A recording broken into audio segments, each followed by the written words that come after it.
जरूरतों को शासन करती है और सभी अवतार श्रवण भगवान प्रातः स्मरणीय हम सबके श्रद्धा के हम सबके आस्था केंद्र प्रगट प्रभावी सारे जागृत प्रेरित चरणों में केवल नाम तीर्थ प्रेरिका प्रवचन मौर्य आगमक्य परम सत्य विपरीत मम जीवन उठाएगा मम जीवन सर्वस्व सब स्नेह मार्गी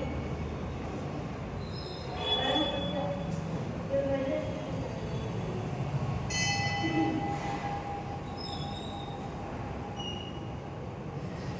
धर्म प्रेमी बंधुओं माता एवं एक बार एक स्कूल में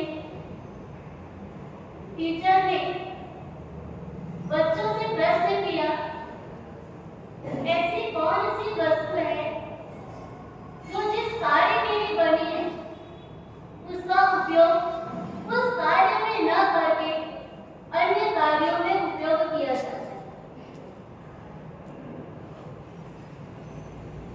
वो टीचर थोड़े स्ट्रिक्ट थे, थोड़े डेंजर थे।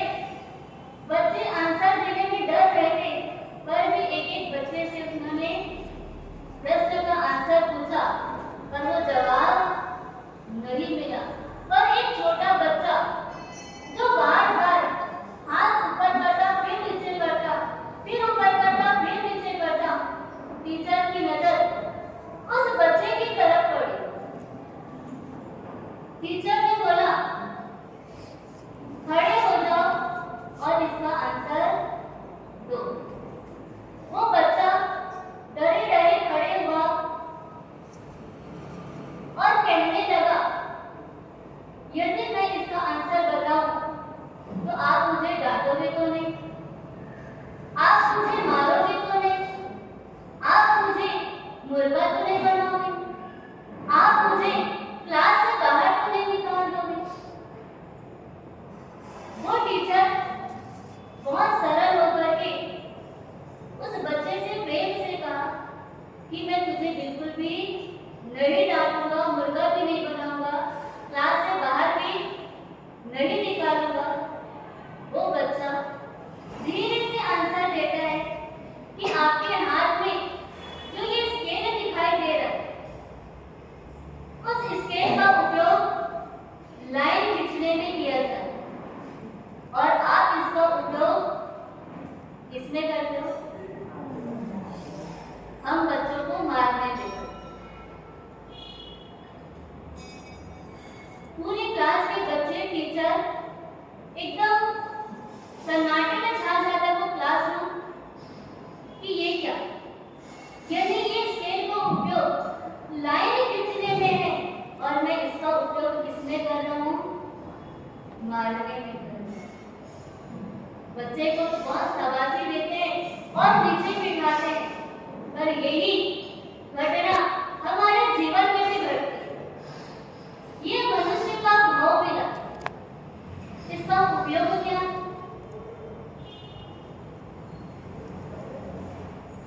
उपयोग क्या मनुष्य भाव का? नहीं पता, क्या पता? उपयोग तो हो रहा है, चाहे व्यक्ति करे या न करे,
जैसे ही नजर रुकी उस दुकान पे यंत्र बिक रहा। दो प्रकार के यंत्र थे, एक यंत्र था सूक्ष्मदर्शी और दूसरा यंत्र दूरदर्शी। सूक्ष्मदर्शी का उपयोग होता है कि छोटे से वस्तु को बड़ा रूप करके दिखाना, और दूरदर्शी यंत्र का उपयोग होता है कि दूर में रही हुई वस्तुओं को पास में ला करके दिखाना। वो दोनों दोस्त यंत्र को देख करके बहुत खुश हो जाते। इधर ध्यान दे, जो काम करो तो कर ले। वो दोनों दोस्त यंत्र देख करके बहुत खुश हो जाते हैं, ये तो हमारे काम की चीज। दोनों दोस्तों ने सूक्ष्मदर्शी दूरदर्शी यंत्र खरीदा और अपने घर पर आ गए। जो मोहन नाम का दोस्त था वो उसका सूक्ष्मदर्शी यंत्र का उपयोग करना प्रारंभ किया। जैसे खाली सोफे पे बैठा था, सूक्ष्मदर्शी यंत्र को हाथ में लिया, उसका उपयोग करना प्रारंभ किया। देखा कि कमरे में किनारे में वो धूल मिट्टी के कण पड़े हुए हैं, बारीक बारीक वो कण हैं। उसको देख करके वो उसका दिमाग खराब हो जाता है। नौकर को बुलाता है और चिल्लाने लगता है कि तुझे मैं घर की साफ सफाई करने के लिए रखा और तुझसे ये घर की साफ सफाई नहीं होती है। वो नौकर बेचारा कहता कि साहब मैं तो बहुत अच्छे से सफाई किया हूँ, कहीं पर भी धूल मिट्टी नहीं है। पर वो दोस्त मानने को तैयार नहीं। वो कहते थे देख कितना कचरा पड़ा हुआ है, तुझे दिखाई नहीं देता, तुझे तो बस पैसे के से काम होता है, तुझे तो काम करना नहीं आता, तुझे तो बस बैठे बैठे पैसा चाहिए और आलसी प्रमाद दशा में ही रहता है। बार बार ऐसे बात भी सुन करके वो नौकर को भी बड़ा गुस्सा आता है और काम छोड़ करके चला जाता है। थोड़ी देर के बाद भोजन का समय होता है। जैसे ही भोजन करने बैठता है, वो थाली में रोटी सब्जी परोसी गई है और जैसे रोटी को देखता है, वो रोटी में बड़े बड़े उसको काले काले दाग दिखाई देते। उसको लगता है कि रोटी तो पूरी जली हुई है और रोटी को देख करके फिर गुस्से में तमतमाता है और पत्नी के ऊपर चिड़चिड़ाहट करता है। उसको अनर्गल बातें करता है, गुस्सा करता है, कुछ भी बातें बोलता है और पत्नी बार बार कहती है कि रोटी जली नहीं है, पर वो मानने को तैयार नहीं होता। पत्नी भी गुस्से में आती और महके चले जाती। अब घर के बाहर निकलता है, घर के बाहर चेयर पे बैठता है, दूरदर्शी यंत्र का उपयोग करता है। घर से बहुत दूर कूड़ा करकट मुक्कड़ पड़ा हुआ है और जैसे दूरदर्शी यंत्र का प्रयोग करता है, वो मुक्कड़ कहाँ दिखाई देता है? उसके घर में दिखाई देता है। उसको गुस्सा आता है, ये क्या, मेरे घर पे इतने कचरे, बाहर का पूरा गांव का शहर का कचरा मेरे घर में। फिर उस दूरदर्शी का उपयोग घर के बहुत दूर नाली बह रही गंदी नाली, उसका प्रयोग करता है और वो नाली घर पर ही दिखाई देती है। फिर गुस्से में आता है और दोनों यंत्र को तोड़ करके फेंक देता है।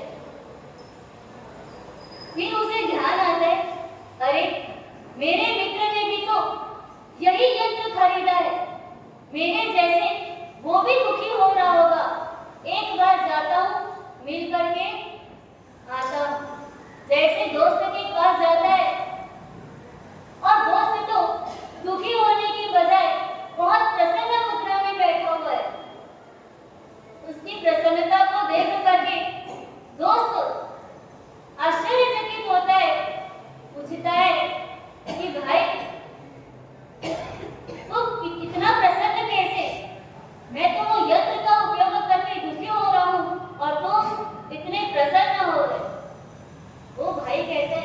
कि मैं ये सूक्ष्मदर्शी जो यंत्र है उसका उपयोग जब दुकान में बैठता हूँ तब मैं करता हूँ। जब हीरे को चेक करना हो उस समय में इसका प्रयोग करता हूँ कि उस डायमंड में, उस हीरे में कितने कचरे हैं, कितने धूल मिट्टी है, उसका मैं उस समय प्रयोग करता हूँ। और जब दुकान से घर आता हूँ, थका हारा होता हूँ और मैं जब छत पर बैठता हूँ तब दूरदर्शी यंत्र का प्रयोग करता हूँ। मेरे घर से बहुत दूर में एक बगीचा है, गार्डन है, और जैसे मैं दूरदर्शी यंत्र का प्रयोग करता हूँ वो गार्डन बगीचा कहाँ जाता है? मेरे घर पे आ जाता है, ऐसा लगता है। और मुझे लगता है कि मैं कहाँ बैठा हूँ, मैं तो स्वर्ग में बैठा हूँ। और इस प्रकार मुझे आनंद की अनुभूति होती है। विचार करो, वो दोनों दोस्त एक ही यंत्र का प्रयोग कर रहे हैं, पर दोनों के प्रयोग करने में बहुत अंतर है। वैसे ही मनुष्य का भाव मिला, मनुष्य का भाव मिलने के बाद हम सिद्धों का स्वरूप भी समझे। सिद्धों का स्वरूप क्या है? ज्ञान सार में वो महोपाध्याय यशो विजय जी महाराज सिद्धों का स्वरूप बताते हुए कहते हैं कि वो सिद्ध आत्मा हमेशा अनंत ज्ञान, अनंत दर्शन, अनंत चारित्र में ही रमण करते हैं। उनको किसी प्रकार का भी दुख नहीं है। ये सब जानने के बाद में क्या ऐसा अनुभव होता है, ऐसा मन में विचार आता है कि काश मैं भी वो सिद्धों के स्वरूप का अनुभव करूं? कभी आया? हाँ? कभी कोई बताए कि रसगुल्ला बहुत मीठा होता है, बहुत सॉफ्ट होता है, खाने में आनंद की अनुभूति होती है, फिर क्या लगता है? खाने का मन होता है कि नहीं होता? हाँ? कब वो रसगुल्ला मिले, कब वो रसगुल्ला मिले? जैसे ही पता चला कि यहाँ पे रसगुल्ला बना हुआ है पारने में, और क्या होगा? पहले सुना हुआ था कि रसगुल्ला बहुत मीठा होता है, और सामने रसगुल्ला दिख जाए उसके बाद आप छोड़ोगे? आज उपवास के पारण, आज किसको किसको मनपसंद चीज मिली? किसी को लगा कि आज पहले उपवास का पारणा एकदम अच्छे से हुआ, हम आगे इस प्रकार से उपवास, किसी प्रकार का आइटम, मन भाव की चीज मिलते रहेगी तो हम आगे उपवास करेंगे। ज्ञानी भगवत कहते हैं कि एक बार जब वो वस्तु का स्वाद पता चल जाता है तो जब भी वो वस्तु दिखे वो बार बार खाने का मन होता है, और जब तक उस वस्तु की जानकारी नहीं होती तब तक वो रसगुल्ला भी क्या लगता है? वो लगता है कि रुई की जैसी कोई चीज होगी, ये ताकत वाली कोई चीज नहीं है, इसको खाने से भी कोई मतलब नहीं है। संयम जीवन का स्वाद किसी को पता है? साधु जीवन का स्वाद किसने लिया? यहाँ पे जितने लोग बैठे उसमें किसने लिया साधु जीवन का स्वाद? अरे हाथ उठाओ, एक भी जने नहीं लिया। उपधान के 51 दिन उपधान के वो साधु जीवन का स्वाद लिया। कभी मन में आता है कि परमानेंट वो स्वाद मिलता रहे। कभी कभी जैसी नई दीक्षा होती है ना, तो परिवार वाले आकर के पूछते हैं, माँ साहब दीक्षा लेने के बाद आपको कैसा लग रहा है? अब उसको जो आनंद की अनुभूति होती है उस समय, क्या वो संयमी आत्मा बता सकती है? शब्दों में तो बहुत कुछ बता सकती है, पर हकीकत में उसका आनंद का अनुभव कब होगा? शब्दों में वो बहुत कुछ बता सकते हैं कि हम बहुत सारे पापों से बचे हुए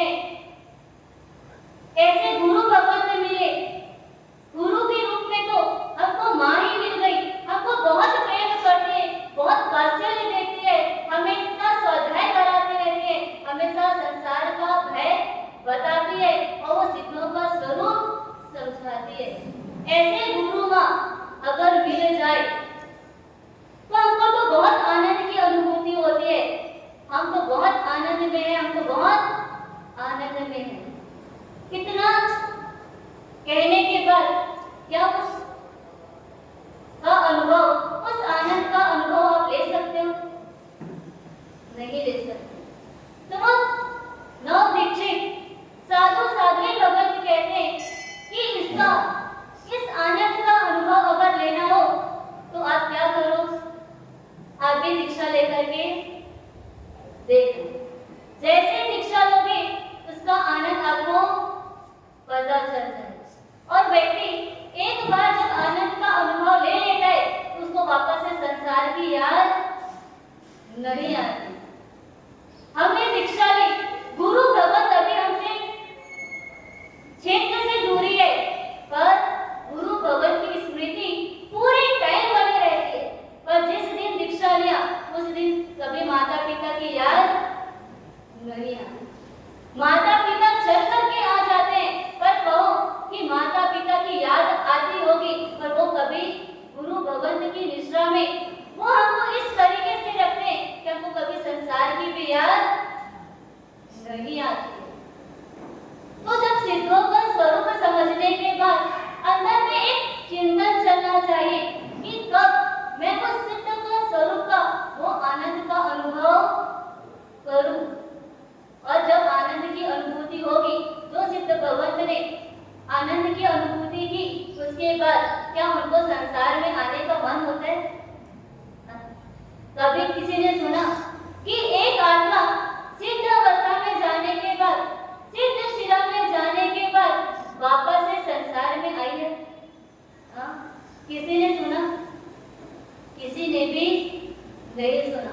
तो विचार करो वहां पे कितना आनंद होगा।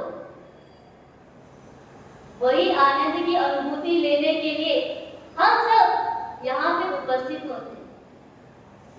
जब तक कहते हैं कि जब द्वितीय युद्ध हुआ उस समय आदिवासियों के हाथ में हवाई जहाज आ गए। अब आदिवासी हवाई जहाज के बारे में कोई जानकारी नहीं कि हवाई जहाज कैसा होता है। उन्होंने तो अपने जीवन में मात्र बैलगाड़ी ही देखा है। अब वो हवाई जहाज का उपयोग क्या करेंगे? उस हवाई जहाज में वो बैल को जोतते हैं। बाद में 1 महीने 2 महीने के बाद एक शहरी व्यक्ति आता है और देखता है कि कितने मूर्ख इंसान लोग हैं। ये हवाई जहाज का उपयोग किसमें कर रहे हैं? बैल जोतने में कर रहे हैं। और वो शहरी व्यक्ति भी बस और ट्रेन के सिवाय अन्य साधन देखा हुआ नहीं था। वो कहता है ये तो बस है, बस इसको क्या करो, बस के जैसा उपयोग करो। तो वो व्यक्ति, आदिवासी व्यक्ति लोग 2-4 दिन उस हवाई जहाज का उपयोग बस की तरह करने लगते। पर थोड़े दिन के बाद वो हवाई जहाज चलाने वाला चालक पहुंचता है। जैसे हवाई जहाज को देखता है, वो तो आदिवासी लोग उसको तो जमीन पे बस की तरह उसका उपयोग कर रहे हैं। वो व्यक्ति आकर के कहता है कि हवाई जहाज है, हवाई जहाज, ये बस और ट्रेन नहीं है। इसका उपयोग किसमें किया जाता है? ये हवाई जहाज ऊपर आसमान में उड़ता है, नीचे जमीन पे नहीं उड़ता है। जिस दिन पता चला कि हवाई जहाज आसमान में उड़ता है, उसके बाद क्या उस आदिवासी व्यक्ति बैलगाड़ी की तरह उसका उपयोग करेंगे? जमीन को उसको घसीटेंगे? नहीं घसीटेंगे। ये हवाई जहाज आसमान में उड़ने वाले। वैसे ही ये मनुष्य का भाव जो मिला, उसके अंदर जो आत्मा रही हुई है, उसका उपयोग, उसका स्वभाव आसमान में उड़ने के लिए, वो सिद्ध गति तक पहुंचने के लिए मिला हुआ है। और उसका उपयोग हम अज्ञानी जीव किसमें कर रहे हैं? कल मार साहब ने बोला था कि मनुष्य को बार बार नहीं मिलता, इसलिए खाने पीने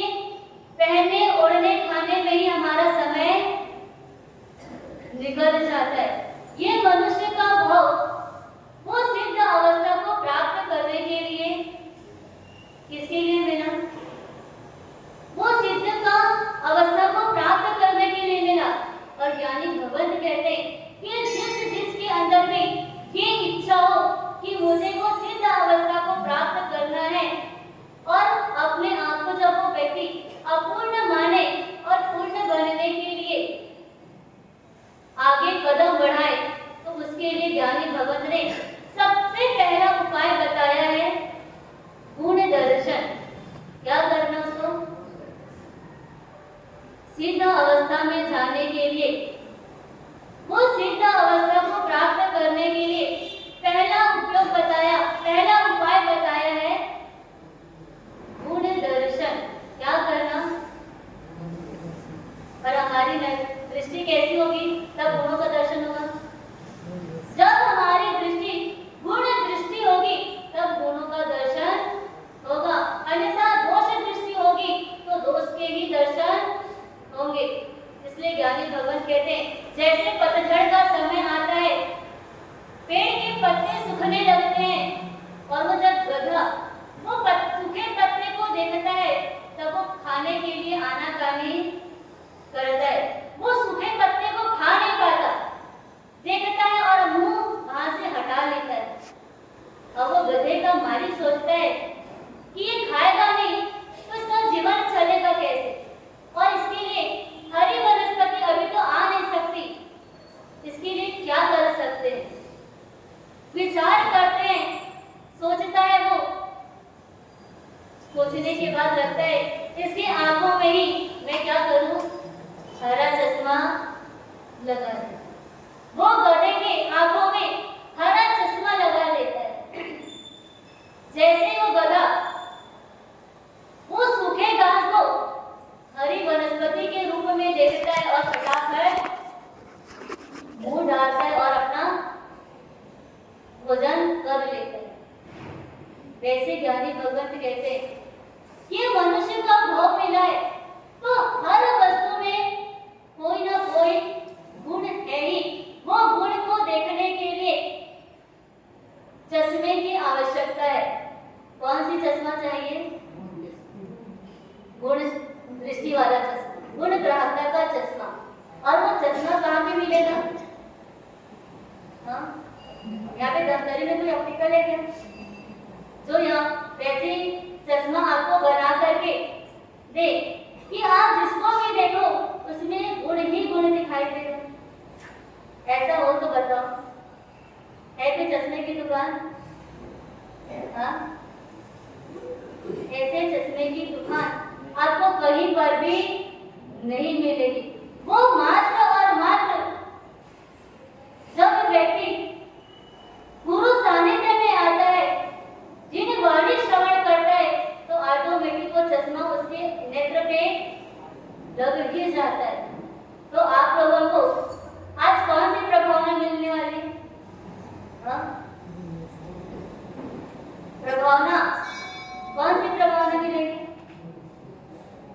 वो चश्मा मिलेगा। वो चश्मा को पहनने के बाद आज दिन भर वो चश्मा आपकी आंख से खुलने नहीं जाती। पूरे 24 घंटे आपको सोने के टाइम में भी क्या करना है? सोने के टाइम में भी वो चश्मा पहनना, ताकि सोते समय भी क्या होगा, अगर सपने भी दिखाई दे तो किसी के व्यक्ति का अगर कोई सपने में आया तो सपने में भी व्यक्ति क्या कर लेते, कभी लड़ाई झगड़े कर लेते हैं, गाली गलौज कर लेता है, बहसबाजी हो जाती है। और वो गुण दृष्टि का चश्मा अगर पहना हुआ होगा तो क्या होगा? वो व्यक्ति में भी गुण ही गुण दिखाई देगा। अगर व्यक्ति में गुण दिखाई देगा तो बहसबाजी होगी ही नहीं। हर चीज में, हर वस्तु में गुण है। एक सर्प को अभी देख लो, कभी कभी लगता है कि सर्प को देखने के बाद वो जो विष छोड़ता है वो बहुत जहरीला होता है, पर जो वैद्य होते हैं वो उस विष में भी क्या काम कर लेते हैं? औषधि बना लेते हैं। ये कबूतर का बीट होता है, उसका भी उपयोग किया जाता है। ऐसे अनेक प्रकार की कुछ औषध वस्तुओं का भी उपयोग औषधि के रूप में किया जाता है। वो आंख का पेड़ होता है, उसका भी उपयोग कांटे निकालने में किया जाता है। कोई भी वस्तु, उस वस्तु में भी अगर गुण दिखाई दे रहे तो क्या मनुष्य में, वो आत्मा में गुण नहीं होगी? जो परमात्मा ने बोला कि हर आत्मा में अनंत अनंत गुण है, तो क्या हमको दिखाई नहीं देते? आज तक हमने वो चश्मा लगाया है। दृष्टि दो प्रकार की होती है, एक भौरे की दृष्टि होती है और दूसरी मक्खी की दृष्टि। भौरे की दृष्टि किसमें होती है?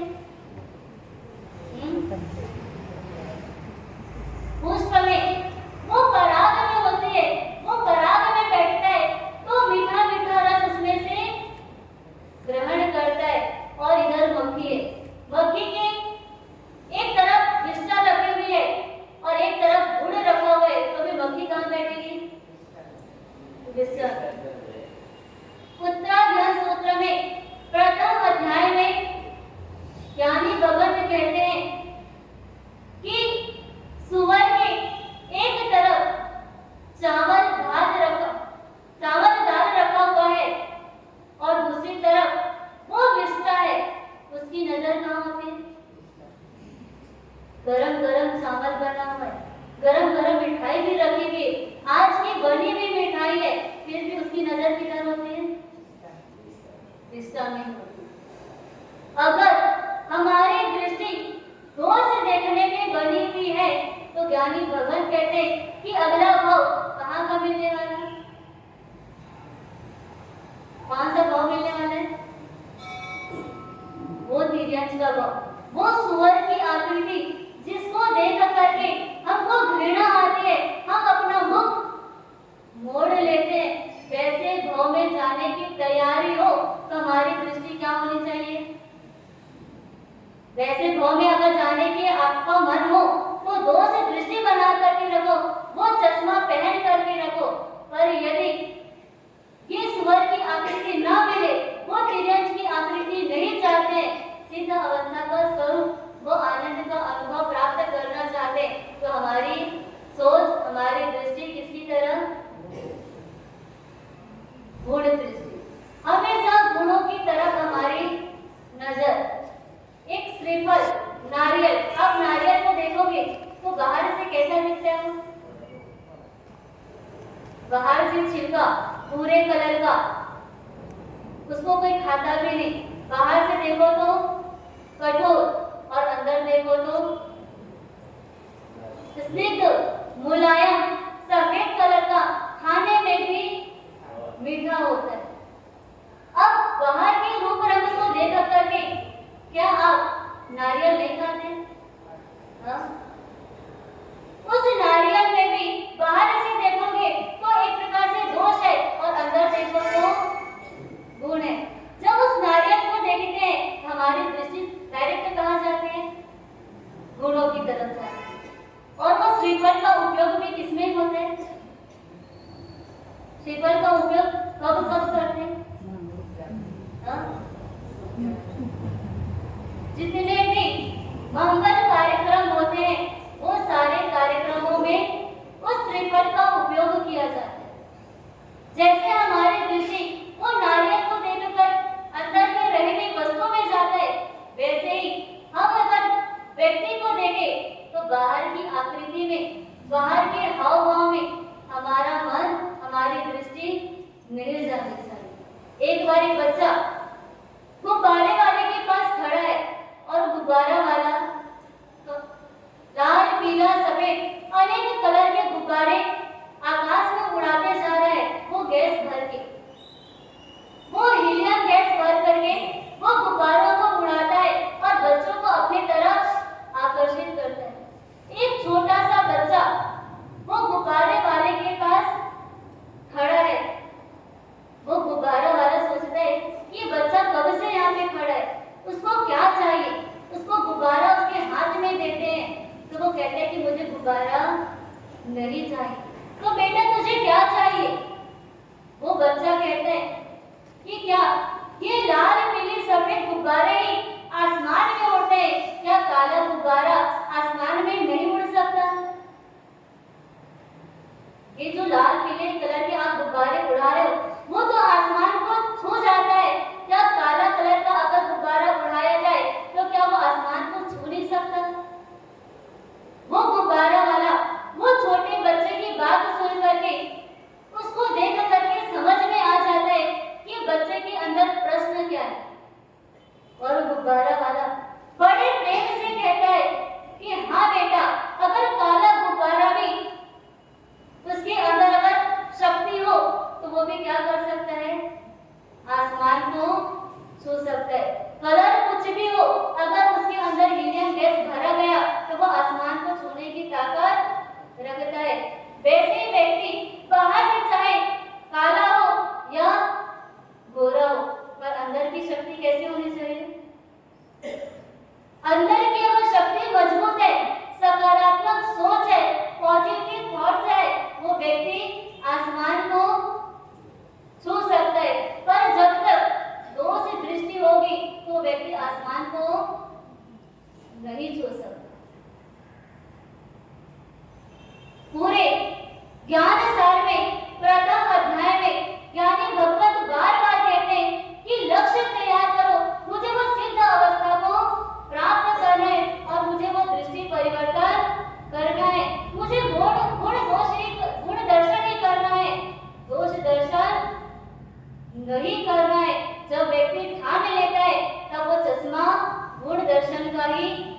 करके चलते हैं। दूसरे नंबर पर उपाय बताया कि गुणों का वर्णन करना। क्या करना? गुण वर्णन करना। जब व्यक्ति किसी व्यक्ति में गुण देखता है और उसकी अनुमोदना करता है, उसकी प्रशंसा करता है, तो वो व्यक्ति जितनी बार उस व्यक्ति की प्रशंसा करेगा, जिन गुणों की प्रशंसा करेगा, वो गुण किसके अंदर आएगा? प्रशंसा करने वाले के। अगर वही प्रशंसा करने वाला व्यक्ति दोष देख करके दोषों का वार्तालाप करता है, दोष के बारे में ही बातचीत करता है, तो वो दोष उसके अंदर आ जाता है। आप जब बाजार में जाते हो, फल खरीदने के लिए जाते, सब्जी खरीदने के लिए जाते हो, तो क्या एक ही दुकान में आपको सभी चीज मिल जाती है? सभी सब्जियां मिल जाती है? सभी सब्जियां फ्रेश ही मिलने की जरूरी है? हम अलग अलग ठेले वाले से, अलग अलग दुकान वाले से हमको जो चीज चाहिए और अच्छी वस्तुएं हम खरीद करके लेकर के, और जब हम पूरे मार्केट घूमते अलग अलग दुकानों से जब अलग अलग वस्तु खरीदते हैं, हमारे एक झोले के अंदर वो सारी वस्तुएं जो अलग अलग दुकानों में, एक दुकान में जो वस्तु नहीं मिल रही थी, वो हमारे एक झोले में क्या हो जाता है? वो एक झोले में सारी अच्छी वस्तुएं आ जाती है। अगर वो व्यक्ति सोचे कि एक ही दुकान से मुझे पूरे माल खरीदना है, पूरी वस्तु खरीदनी है, मुझे तो दूसरे दुकान में जाना ही नहीं है, तो उस व्यक्ति के पास क्या सारा फ्रेश माल मिल सकता है? नहीं मिल सकता। उसी प्रकार व्यक्ति जब गुण देखता है, उसको लगता है कि एक व्यक्ति में एक ही तो गुण है, मुझे तो ऐसे व्यक्ति के दर्शन करना है जिसमें 100 में 100 गुण, उसी के पास ही मुझे बैठना है, उसकी ही प्रशंसा करनी है, उसका ही गुणानुवाद करना है, तो वह व्यक्ति की आज के जमाने में मिलेगा? वो 100% गुण सृष्टि गुणों से भरपूर व्यक्ति मिलेगा? नहीं मिलेगा। पर यदि हमको पूर्ण होना है, गुणों से परिपूर्ण होना है, हर व्यक्ति में से एक एक गुण भी हम ग्रहण करेंगे, हमारे अंदर कितने गुण हो जाएंगे? अगर आपने 10 व्यक्ति में 10 गुण, एक एक व्यक्ति में से एक एक गुण देखे, तो आपके पास कितने गुण हो गए? 10 गुण आपके अंदर आ सकता है। पर एक एक व्यक्ति में से मात्र आपने एक एक दोष ही देखा, आपके अंदर कितने दोष हो गए? पूरे दोष से भर गए। विचार करो, एक छोटी सी बात, एक छोटा सा काम, मात्र क्या करना है? अन्य व्यक्तियों में वो गुण दर्शन ही करना है और गुणों की ही बात करनी है, गुणों की ही चर्चा करनी है। वो मात्र गुणों की चर्चा करने की ताकत इतनी कि क्या हो सकता है? वो अपने अंदर वो गुण आ सकता है, पर प्रयास और पुरुषार्थ क्या करना रहेगा? प्रयास और पुरुषार्थ क्या करना है? कौन सा चश्मा पहन के चलना है? प्रभावना मिली, सब लोग ने लिया कि नहीं लिया? प्रभावना यहीं पे मिलने वाली, वो गेट के पास तक प्रभावना नहीं मिलेगी। ये चश्मा गुण दृष्टि, गुण दर्शन का चश्मा है। हर व्यक्ति जैसे प्रभावना के लिए सोचता है कि बिना प्रभावना लिए यहाँ से जाना नहीं है, चाहे वो 10 रुपए का मिले, चाहे 5 रुपए का प्रभावना मिले, प्रभावना लेकर जाने का ही होता है। वैसे आज कौन सी प्रभावना मिली? गुण दर्शन। आज दिन भर में संकल्प करके चलना है कि मुझे आज क्या करना है? गुणों के ही दर्शन करना है। तीसरे नंबर का उपाय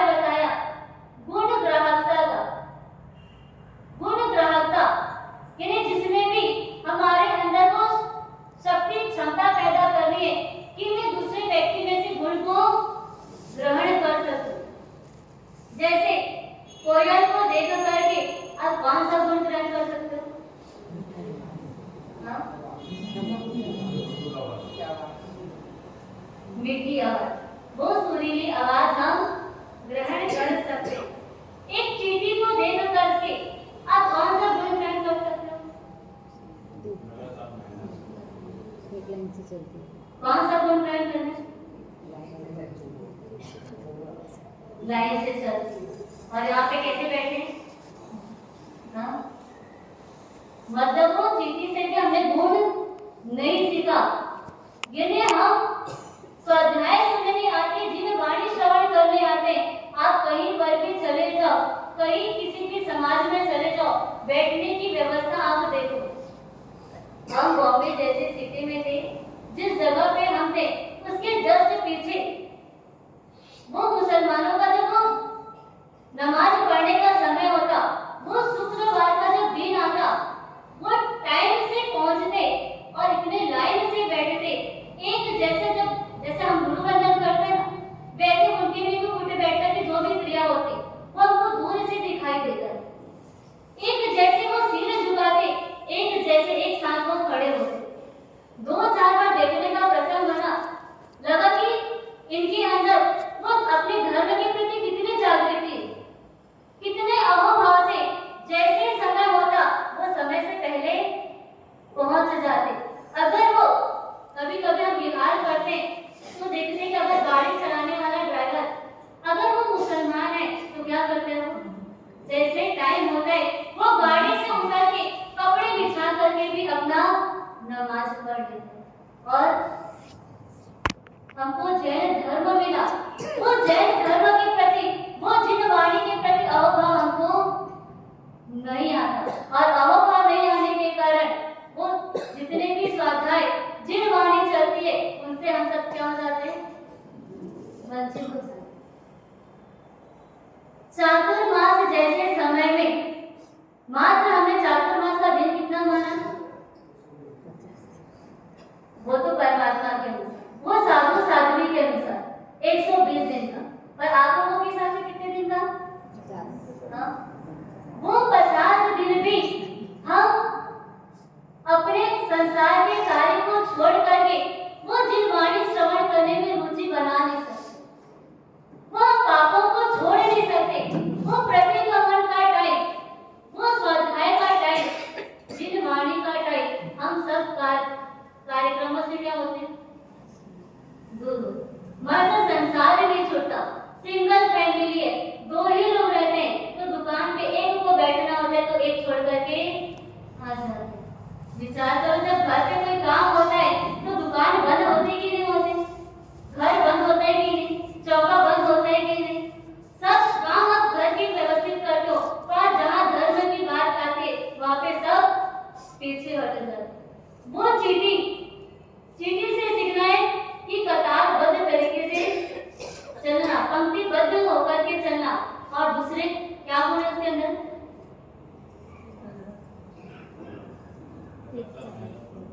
लगातार मेहनत। अगर उसको समझ में आ गया, उसकी घ्राणेंद्रिय इतनी तेज होती है, उसको पता चल जाता है कि मेरा भोजन कहाँ पर रखा हुआ है। वो घ्राणेंद्रिय के माध्यम से, वो सुगंध के माध्यम से इतनी तेज गति से वो उस वस्तु तक पहुंचने का प्रयास करती है। बार-बार अगर कोई वस्तु ऊपर रखी हुई है, वो चींटी बार-बार चढ़ती है, फिर चढ़ते-चढ़ते नीचे गिर जाती है, फिर हार मान जाती है। क्या करती? वापस चढ़ने का प्रयास करती है, फिर गिरती है, फिर चढ़ने का प्रयास करती है। और वो जब तक वो वस्तु तक ना पहुंच जाए, अपने लक्ष्य तक ना पहुंच जाए, तब तक वो हार नहीं मानती। वो चींटी से भी क्या सीखना है? मेहनत सीखनी है। दूसरे नंबर पे हर वस्तु में से सीखनी है चीज। और वृक्ष से क्या सीखना? हाँ? वृक्ष देखा था आप लोगों ने? वृक्ष से क्या सीखना?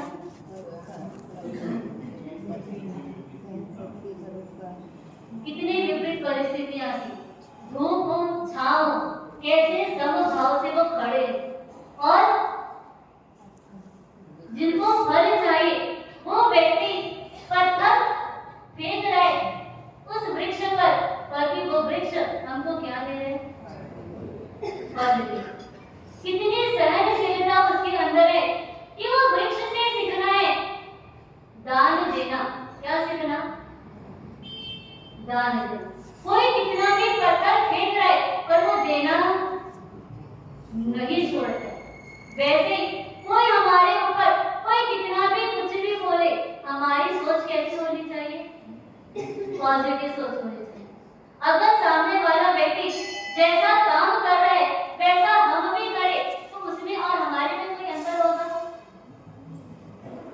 एक बार बस स्टैंड के पास ट्रैफिक बहुत ज्यादा थी, तो बस कार में एक सेठ जी और ड्राइवर मात्र ही दो व्यक्ति बैठे थे। उसी बीच में एक शराबी व्यक्ति आता है, और शराबी व्यक्ति नशे में होता है, तो वो क्या बोल रहा है उसको कुछ भी पता नहीं होता है। जब उसे वो भान ही नहीं होता, तो वो अनसट गाली बक रहे वो सेठ जी के पास आकर, और सेठ जी जो है उसकी कार में शरबत की बोतल रखी, एक शरबत की बोतल निकाला और शराबी व्यक्ति को पकड़ा दिया। जैसे वो शराबी व्यक्ति शरबत की बोतल से शरबत पीता है, पीने के बाद वापस से गाली देना स्टार्ट करता है, जैसे गालियों में पीएचडी कर दी, कंटिन्यू गाली दिए जा रहे।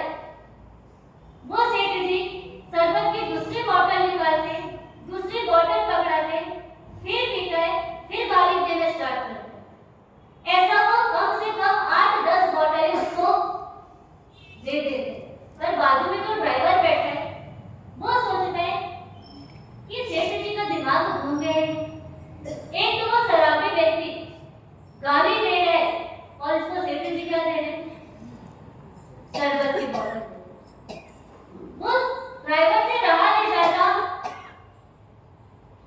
नीचे उतरता है और अस्थिर ऊपर चढ़ाता है, जैसे कि उसको तमाचा ही लगा देगा, उसके ऊपर डंडे ही जड़ देगा। पर सेठ जी तुरंत उसे रोकते हैं कि इसे मुझे मारने की आवश्यकता नहीं। वो ड्राइवर कहता है कि आप कैसी बातें कर, एक तो वो तुम्हें आपको मार गाली दे रहा है और आप कहते हैं कि इसको कुछ भी मत बोलो, इसको इसके साथ कुछ भी मत करो। वो सेठ जी कहते हैं कि इसके पास जो चीज है वो चीज मुझे दे रहा है, मेरे पास जो चीज है मैं उसको दे दूं। जिसके पास जो चीज होगी वो व्यक्ति को, सामने वाले व्यक्ति को दे सकते हैं। और हमारे सामने अगर सामने वाला दो गाली दे, दो तमाचा लगाए, उसके सामने आप क्या करोगे? मात्र दो गाली दे, उसके सामने क्या करोगे? प्रेम से बोलते क्या करता है? शांत हो जाता, बहुत अच्छी बात है। वो तो समझता है, पर समय पर क्या करते हैं? अगर उसने दो बोला तो हम 4 बोल करके बताएंगे कि तेरे अंदर कितनी शक्ति, उससे ज्यादा हमारे अंदर शक्ति है। अगर तू 2 मारता है हम तुझे 4 मार के बताएंगे। तो उसमें और आप में कोई अंतर हुआ? एक पॉजिटिव सोच के ऊपर छोटी सी स्टोरी। एक बार एक ट्रक ड्राइवर पहली बार वो साइकिल